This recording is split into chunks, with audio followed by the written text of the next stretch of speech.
Drug testing lab जो है ये भारत सरकार से मान्यता प्राप्त करने के बाद इसके तहत रिसर्च और टेस्टिंग के काम किए जा सकते हैं। बीएमएस बच्चा भी इसको ला सकता है।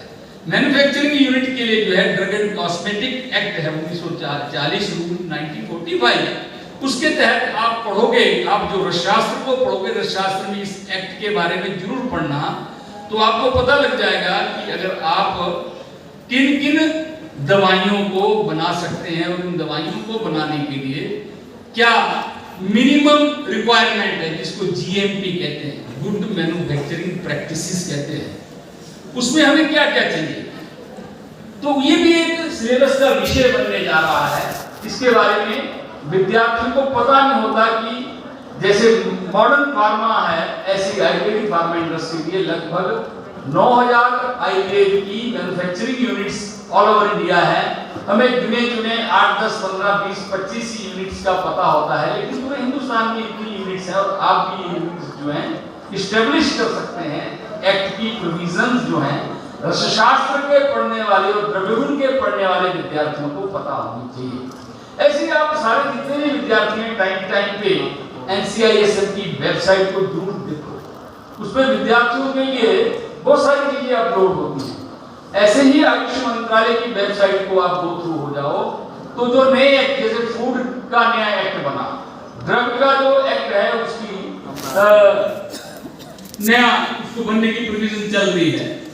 इन्फोर्समेंट मैकेनिज्म डिपार्टमेंट क्या कर रहा है, इंस्टीट्यूशनल सर्विसेज में भारत सरकार क्या प्रोविजन प्रोवाइड कर रही है, हेल्थ सर्विसेज में भारत सरकार क्या कर रही है, आयुष मंत्रालय क्या कर रहा है, ये आप सबको पता होना चाहिए। जिससे ये पता इसलिए होना चाहिए, आपको इससे कॉन्फिडेंस पैदा होगा कि हमारे लिए जो गवर्नमेंट काम करती है, आपने सिर्फ क्लिक करना है आयुष मंत्रालय और उनकी जिस डिपार्टमेंट को आप देखना चाहते हैं उसकी वेबसाइट को खोल लीजिए और खोल करके आप उसमें से देखिए तो आपको बहुत सारी चीजें पता लग जाएगी। आयुर्वेद में कुछ ऐसी चीजें हैं जिनका उपयोग करने में कई बार बड़ी तकलीफ आ जाती है, जैसे ओपियम है, अफीम है। तो अफीम का प्रयोग करने के लिए एक तो ड्रग एंड कॉस्मेटिक एक्ट के बारे में विद्यार्थियों को पता होना चाहिए और दूसरा NDPC एक्ट है, नारकोटिक। आपने वो नाम सुना होगा कि नारकोटिक डिपार्टमेंट है, फलाने को पकड़ लिया, ढिमकाने को पकड़ लिया, हम पे भी लागू होता है। भांग का दुरुपयोग करने के लिए या ऐसी बहुत सारी चीजें हैं जो उस एक्ट में बताई गई हैं जिनके लिए लाइसेंस की जरूरत रहती है।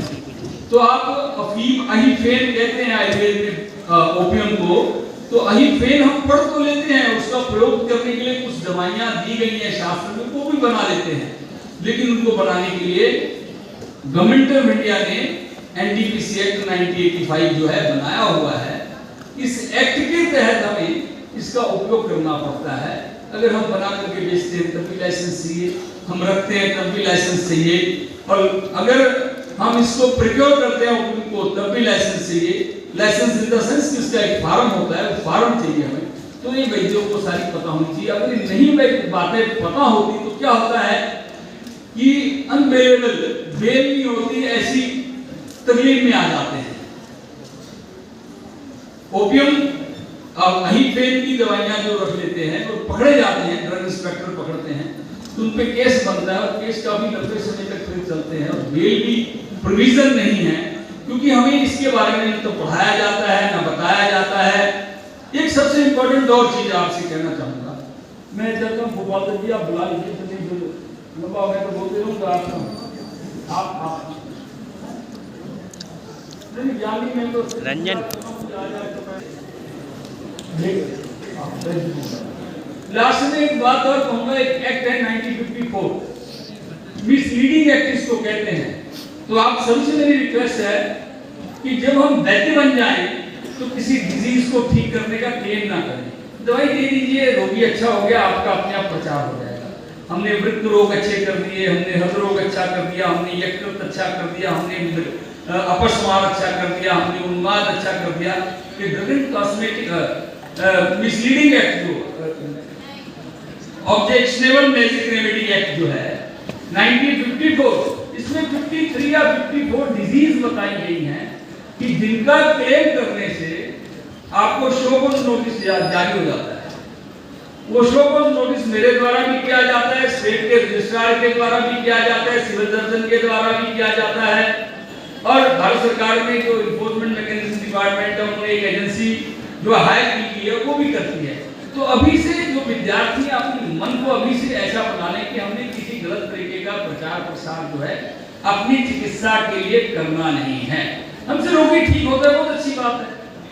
अगर इस तरह का अगर प्रचार प्रसार करते हैं तो स्टेट का जो एक्ट है उसमें प्रोविजन होती है कि इसकी 2 साल के लिए रजिस्ट्रेशन सस्पेंड कर दो, इसको 500 रुपए जुर्माना कर दो, या इसके अगेंस्ट 420 का केस दायर कर दो।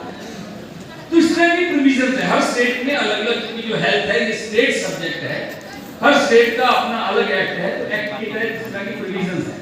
तो छोटी बातें थी। मेन अभी जो है अपना कार्यक्रम जो है आयुर्वेद पे जो भी वक्ता अपने विषय के साथ आज बात करेंगे तो विद्यार्थियों के स्टूडेंट ओरिएंटेड और प्रैक्टिकल ओरिएंटेड होंगे ऐसा मुझे लगता है।